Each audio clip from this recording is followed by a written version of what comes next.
Hello my friends and welcome to my new video. As you can see, I'm standing here on the battlefield of Verdun. Verdun was one of my key inspirations for my All Quiet on the Western Front diorama. So let's start. Yes, you heard me right, my friends. I am back after 8 months with a new video.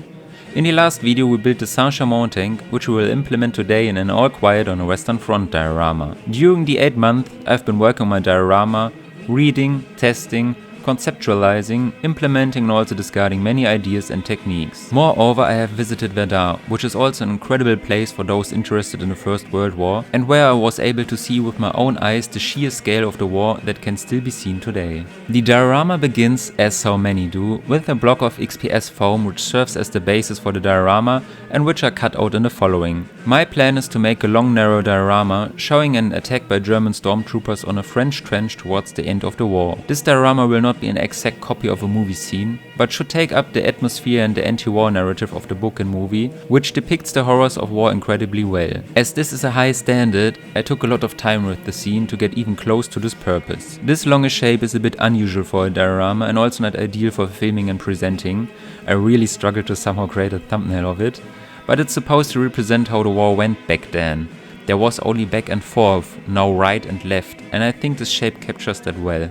While the tank is placed on the left side, which is stuck in a shell crater, the trench will be on the right. I had wondered in advance if I should have made the diorama twice as high because of the trench, but I think the way I did it, it looks like a trench under the ground, which fits very well the self-description of the soldiers, who compared themselves to moles.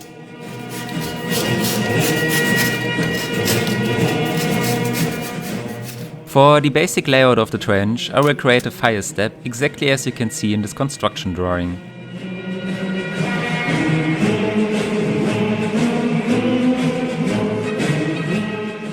The next step was to manipulate the foam to make it a suitable base for depicting no man's land, which consisted only of shell craters, mud, churned earth, barbed wire and dead bodies. I will concentrate on all of these in my realization of the no man's land. To create the hills and shell craters, which can still be clearly seen in Verdun today, as you can see on my recordings, I used a hot air gun which allows you to model the foam perfectly for this representation. The only thing you need is a suitable protective mask if you don't want to sit at a workbench like this.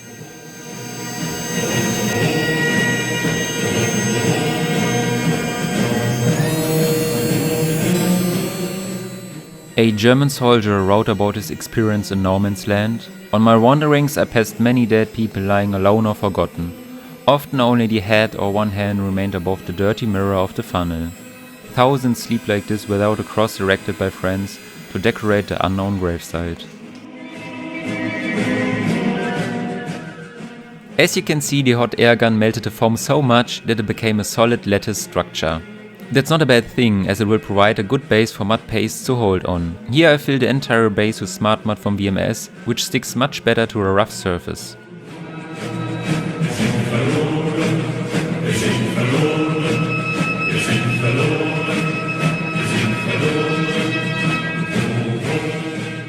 The only tip I can give here is that unlike me you should wear gloves.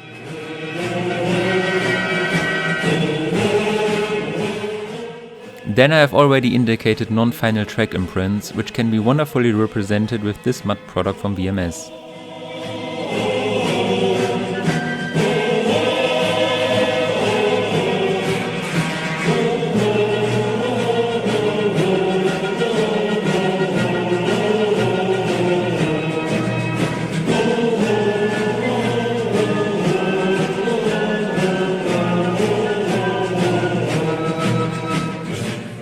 After I had assembled the basic components of the diorama, I decided to cover the sides of the diorama with balsa wood, which can be easily adapted to the contours of the diorama and cut to size.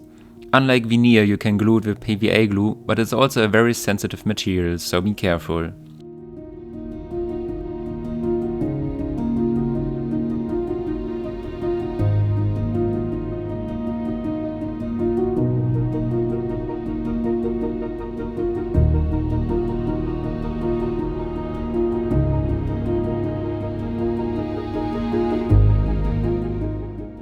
Then I filled in the gaps with WMS mud again.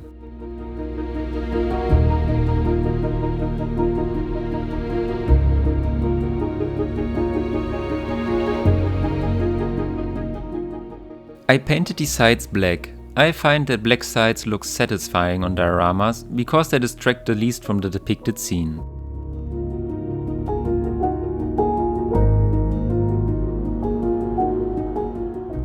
Here comes the first mock-up of the scene. In order to include vertical elements in the diorama, I decided to depict tree stumps that have withstood the artillery fire that can often be seen on formerly wooded battlefields of the First World War. Then I decided that I want to make a small dugout in the trench.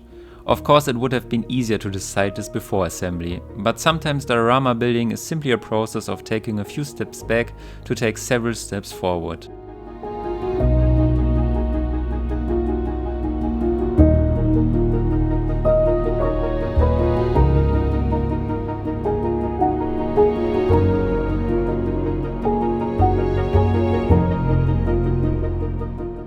To cover the remaining and especially vertical surfaces of the foam base with mud, I used this terrain paste from AK, which I have been using for a long time and which always gives me joy.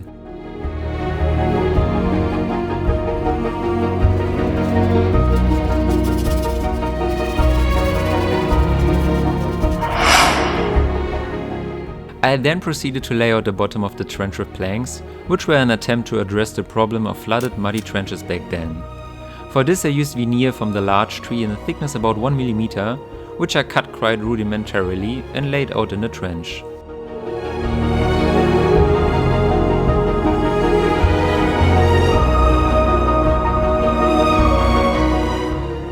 Once the floor was laid out, I turned my attention to the walls. For this I want to show the variety of materials used in trench construction during the First World War. To do this I decided that I want to depict 4 types of wall covering that were often found in the trenches, even if this is a bit of an exaggeration. I will use corrugated iron, wooden planks, wicker walls and tree trunks as reinforcements. First, I reinforced the fire step with corrugated iron, which was a staple for trench building and gives us a lot of possibilities to add corrosion and rust effects in the painting stage.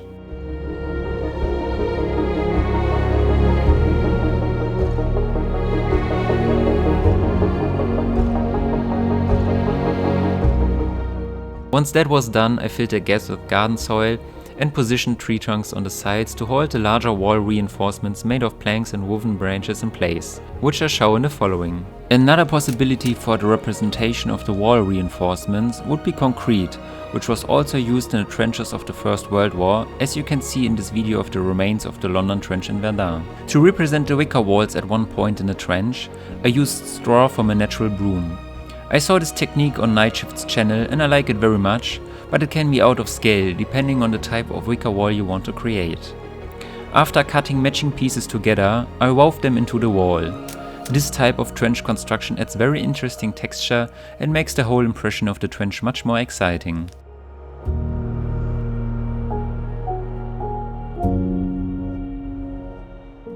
To also make the planks on the floor more interesting, I decided to add nail heads, which are punched out of aluminium foil using the blunt side of a drill and glued on with superglue.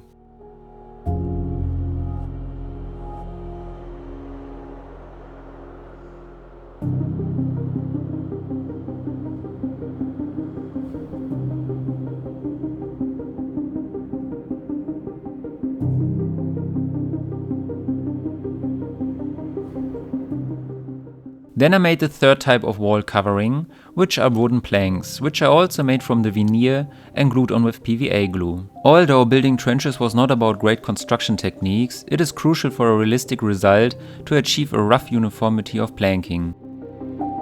Gaps were always filled with VMS mud.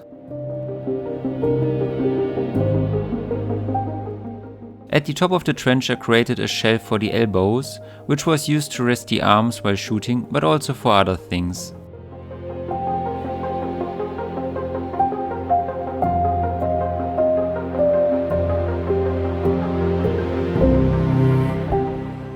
On the other side of the trench with the dugout, I concentrated mainly on reinforcing the trench wall with wooden planks and corrugated iron. On the same side, at the end of the trench, I also indicated the fourth type of trench reinforcement I wanted to implement in the trench, which consisted only of piling up unworked logs.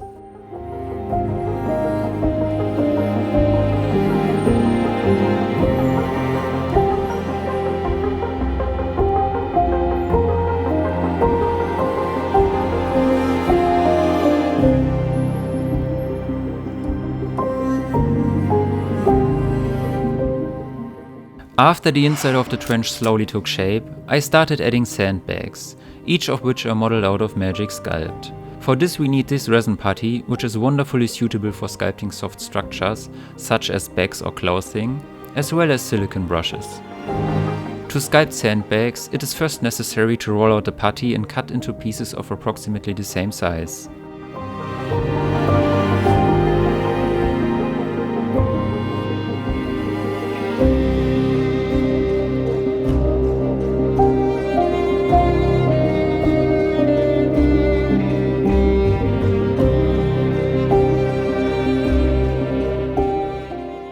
Then you have to sculpt the bag-like shape with your fingers before you need silicone brushes for finer sculpting work.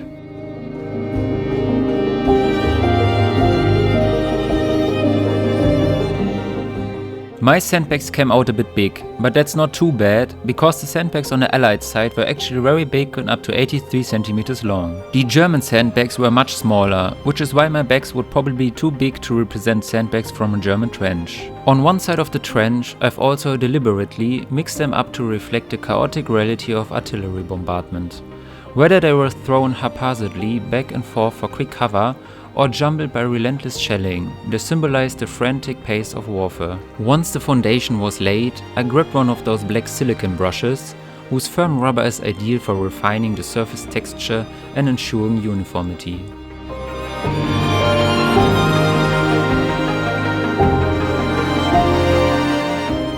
Then I've also already started to work out larger wrinkles and contours.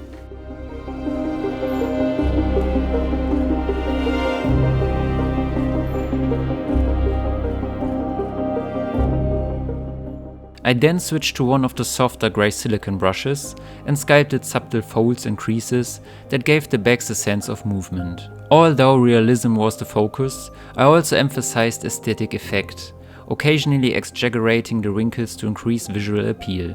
The sculpting takes a little longer, which is why it is necessary to do only 5 to 7 bags at a time. Otherwise the working time will be exceeded and the putty will become hard.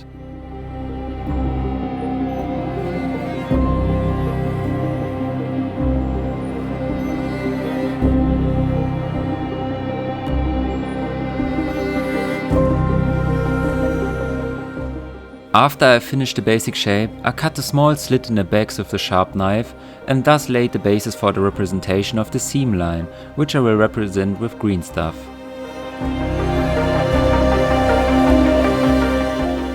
After making the necessary preparations, I carefully took the green stuff and rolled it out with my fingers into thin, delicate strands that looked like fine noodles. But don't worry, I'll go deeper into the process of working with green stuff shortly and explain how to make the blankets that are already visible in the background. Before applying green stuff, I prepared the application area with water because this makes handling easier and prevents premature sticking. A dab of water helps with maneuvering, while a gentle touch with a cotton swab removes excess moisture after everything is in the right place.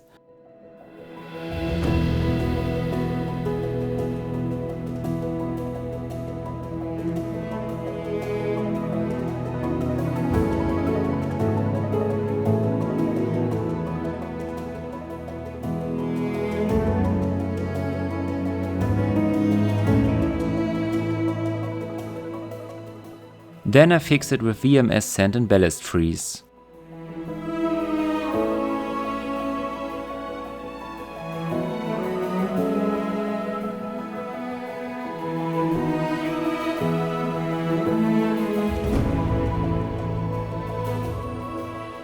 Next, I form small rolls of green stuff to represent the tied up openings of the sandbags and attach them with some super glue, shaping them as needed.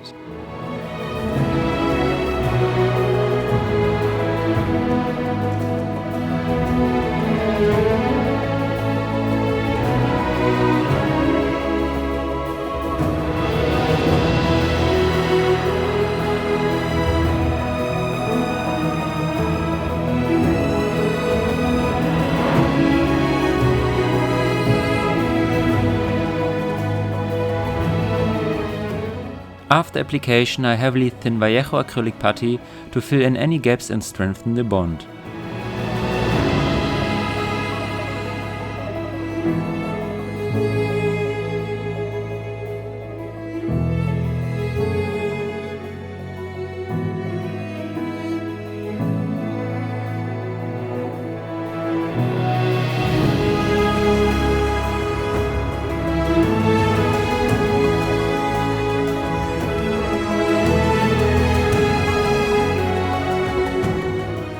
I then added garden soil to fill the gaps between the sandbags and held it in place with VMS sand and ballast freeze again.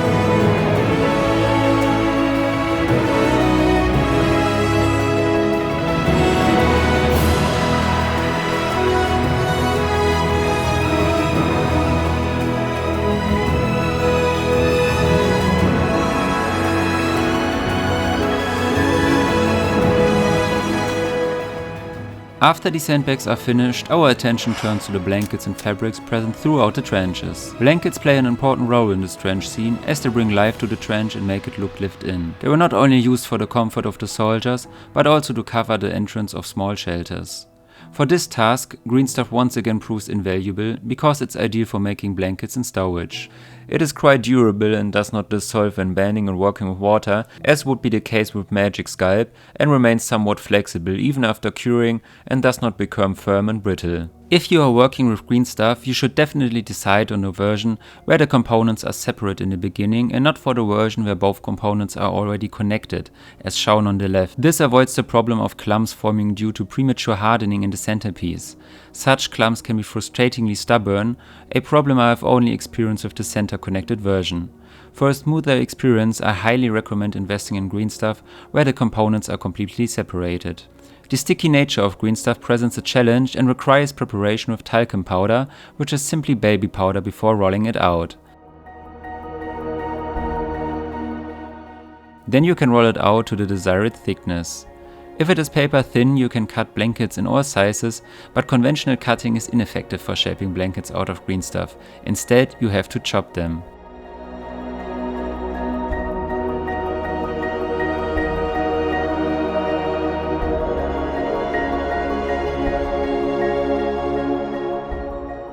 Once the blankets are shaped, they are carefully positioned in the diorama. Despite efforts to remove excess powder, some residue will remain. A minor inconvenience given the versatility of green stuff to create realistic folds and draping. There are no limits, so you can really create very curved folds.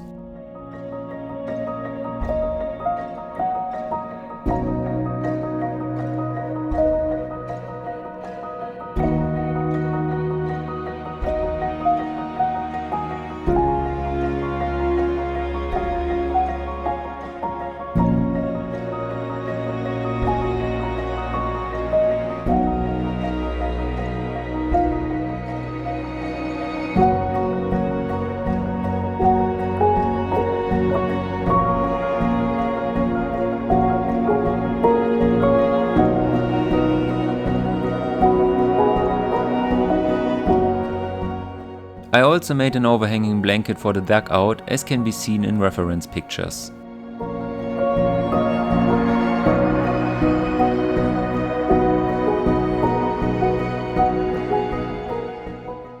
Once the blankets have been completed, it's time to detail the trench itself.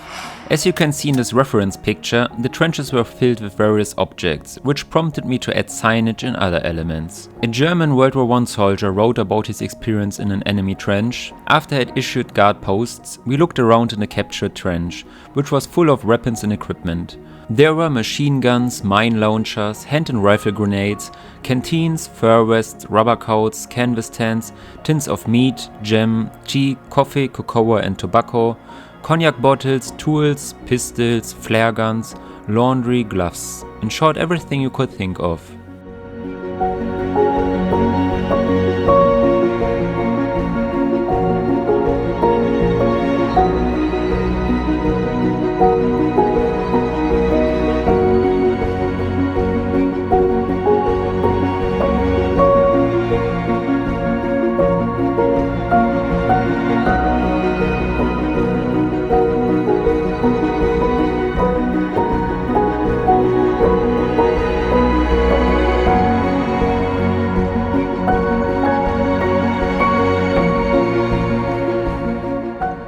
This is a storage set for the Saint-Chamond, which I have used here.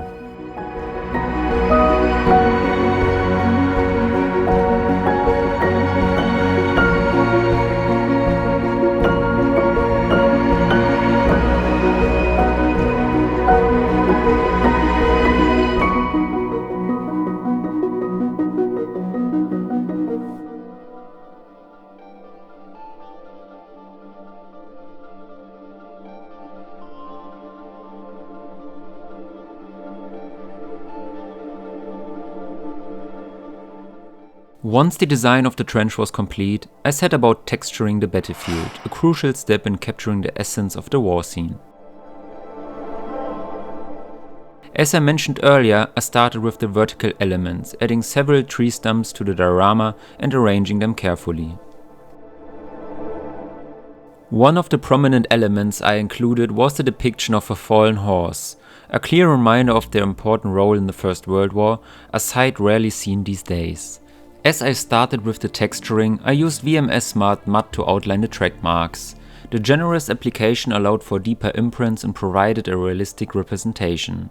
Garden soil was sprinkled over the paste to prevent it from sticking to the tracks or model and to avoid possible discoloration on the model.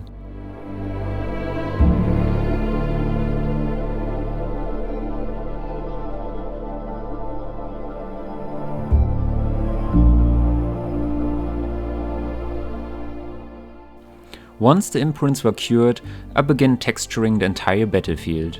I used a layered approach to mimic the disturbed earth, incorporating rocks, branches and various materials to create an authentic effect.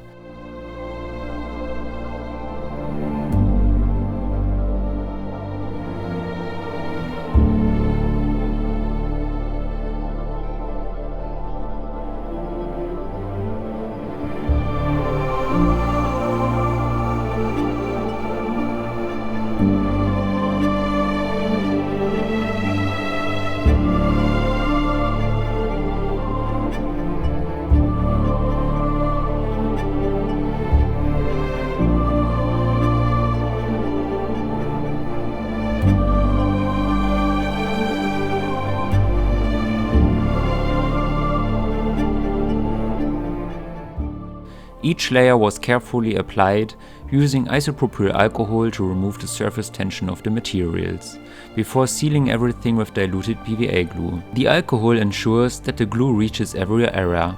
This process has to be repeated over and over again to create multiple layers and a truly authentic impression of churned up earth.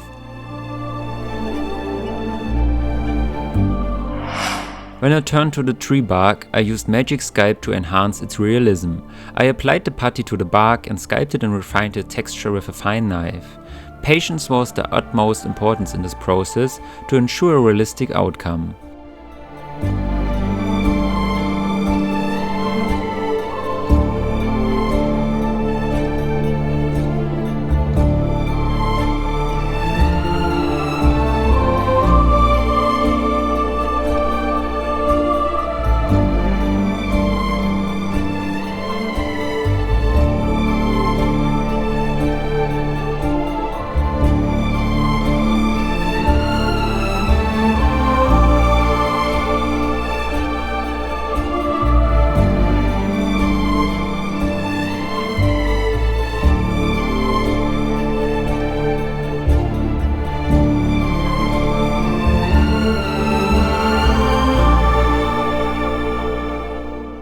A brush and water were used to soften the overall texture and remove any sharp edges to enhance the natural appearance.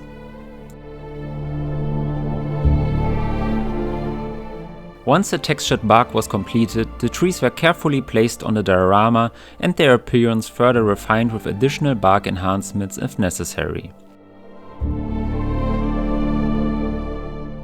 To address a potentially controversial aspect, as it is bound to be controversial to show explicit depictions in dioramas, as this is an All Quiet on the Western Front diorama, I made a conscious decision to show the harsh realities of war in the diorama. This included a graphic depiction of a horse with an open belly and several fallen soldiers, an explicit representation intended to convey the horrors of conflict. It was particularly important to me to make it explicit but not overly dramatic and gimmicky, but rather neutral, unvarnished, descriptive, like the film does.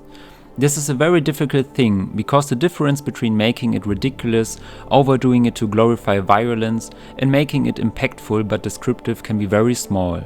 I hope the final result manages to achieve the effect I intend, because otherwise this entire scene would fail in its intended purpose. In the process of creating the battlefield scene, the next phase was dedicated to making the posts for the barbed wire.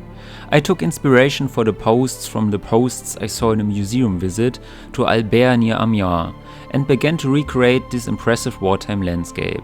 I could still find remnants of these massive wire barriers in Verdun, but my idea for the diorama sought an orderly arrangement of the posts similar to the structured chaos captured in this historic photograph.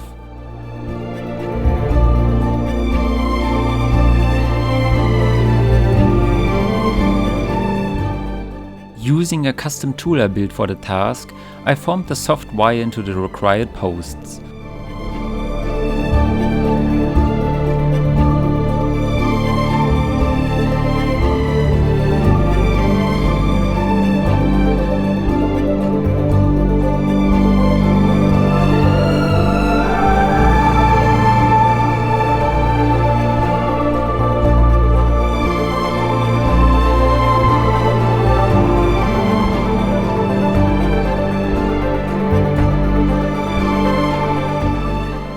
On some posts I filed a sharper point with a file, but that led to me poking myself with it.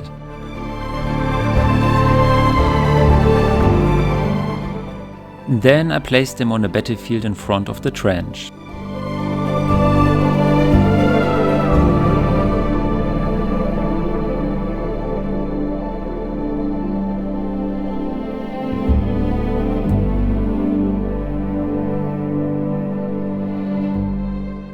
Sometimes logs and wooden planks were also used to attach barbed wire in those days, so in some cases I used substitute posts made of wood.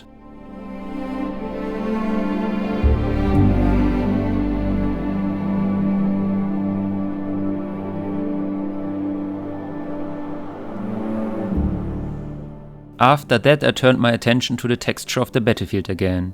Using a mixture of terrarium, desert clay and earth, I tried to give the terrain an even richer variety of textures and make the scene more earthy, as it was too stony for my taste at that time. Although I have also seen historical photographs where it really looked that rocky, I decided to go for a more nuanced representation and added layers of earth and desert mix.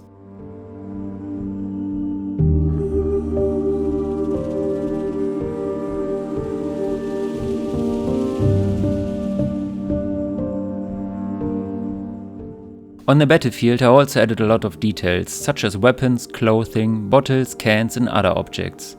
Discarded bottles and cans were often thrown over the trench edge back then, but it was the haunting spectre of human remains that really embodied the relentless destruction. In some places arms or legs peek out of the ground, as there are many accounts of the incessant rhythm of artillery fire, causing the dead to be partially dug in and out again and again.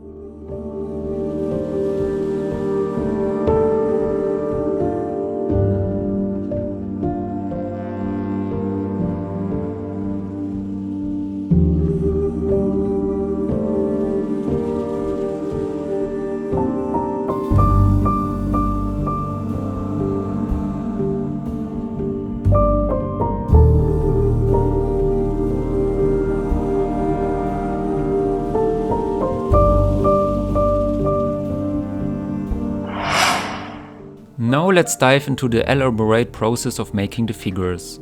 The build began with a diverse selection of figure kits sourced from the manufacturer's ICM and master box. I drew on an arsenal of sculpting materials, including Magic Sculpt and green stuff, in addition to fine photo-etched parts.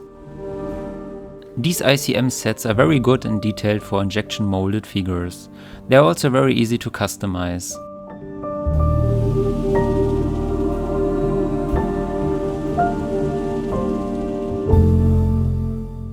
For the German M16 steel helmet in particular, it was important to me to capture their characteristic look.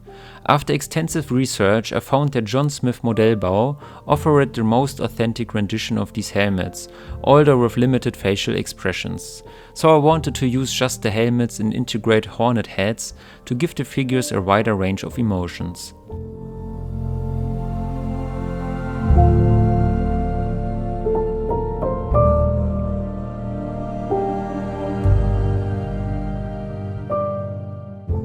I improved the figure's hands with resin upgrades from Royal Model.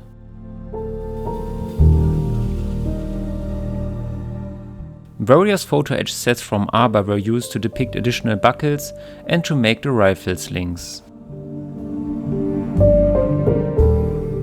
Then I started to prepare the figures by drilling holes for the resin improvements, for example on the arms and also for the head on top of the torso.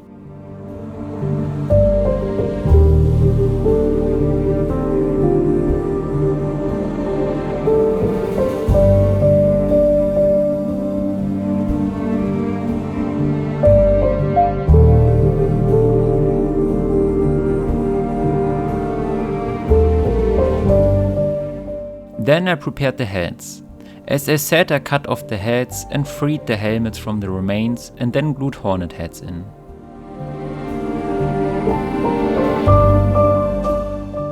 And this is what the end result of the German heads looked like. I used aluminium foil for the helmet straps, and I think my approach captured the characteristic look of the World War I helmets well. And especially for the French, who also used the helmets from John Smith Modellbau and heads from Hornet, I added extra facial hair because the helmets don't cover the head like the Germans do, and it's a nice extra detail. When refining the poses of numerous figures, I often made modifications to the poses using Y and Magic Sculpt to seamlessly integrate adjustments into the original design. My focus was to harmonize each modification with the overall aesthetic of the figure, ensuring a coherent and natural appearance.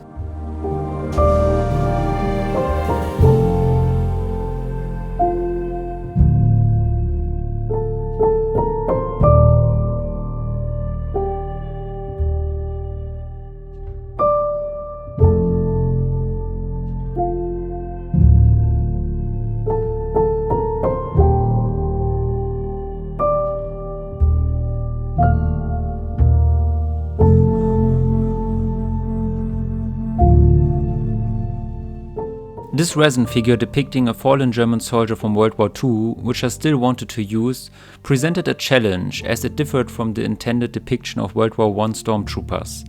To compensate for this mismatch, I undertook a major overhaul, removing parts of the uniform at the front and transforming the clothing with Magic Sculpt.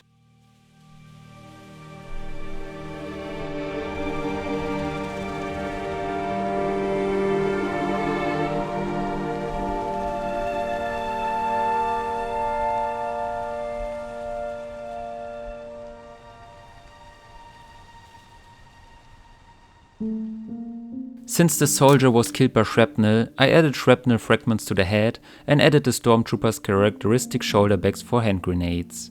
These bags were added to most of the figures. Although I stuck to the historical references, I sometimes took creative liberties, like with this figure where the bags are pushed up by the gun belt, and occasionally emphasized certain folds a lot to enhance the visual effect, even if it deviated a little from realism. Next came the task of attaching resin hands and molding details such as straps and belts to the bodies of the figures.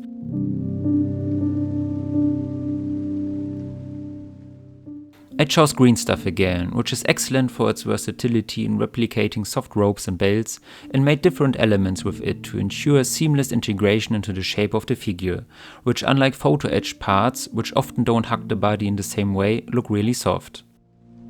In addition, using green stuff to make shoulder epaulettes gave me greater flexibility in customization and allowed for custom fit to each figure.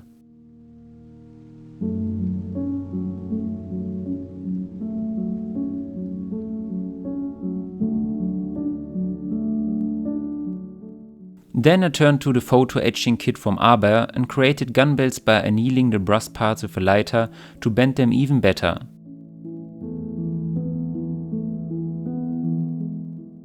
You have to be careful during the annealing process because you can destroy the brass parts, but bending, especially round shapes, is much easier afterwards. Then I followed the instructions when assembling the gun belts.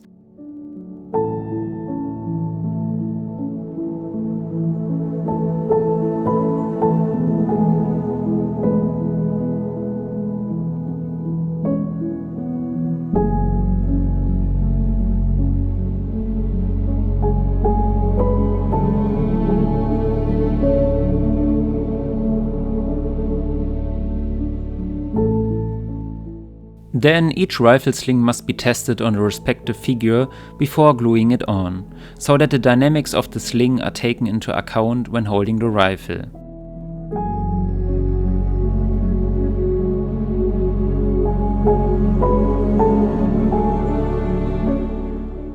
The production of slings was most complicated with the MG 0815, as a connection of several slings was necessary. This was the final result of the German figures, each of which has unique elements.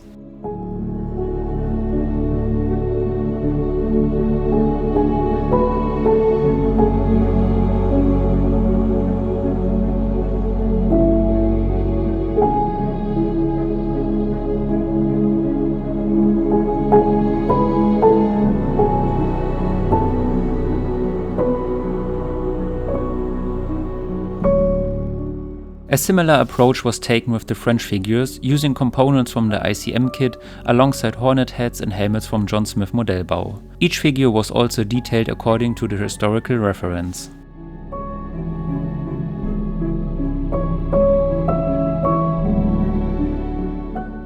In addition, I also made two fallen tanker figures based on a master box figure kit, which will be visible through the open hatches and doors of the tank.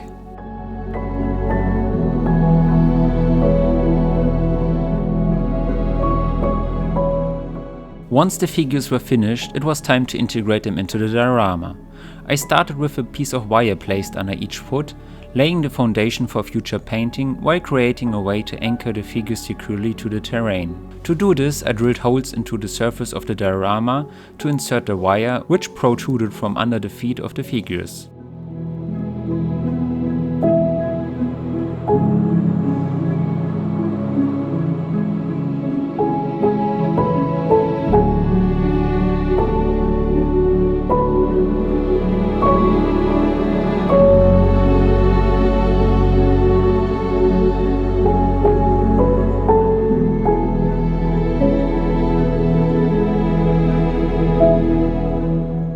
While the figures find their way in the middle of the diorama, I would like to thank you for your support and interest in this complicated project.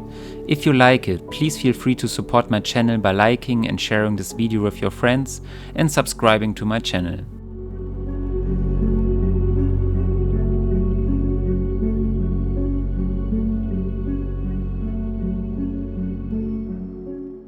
Last but not least, before I start the painting phase of this diorama, however, I will be making another small World War I diorama where I want to experiment with different techniques and approaches before I start painting this big one.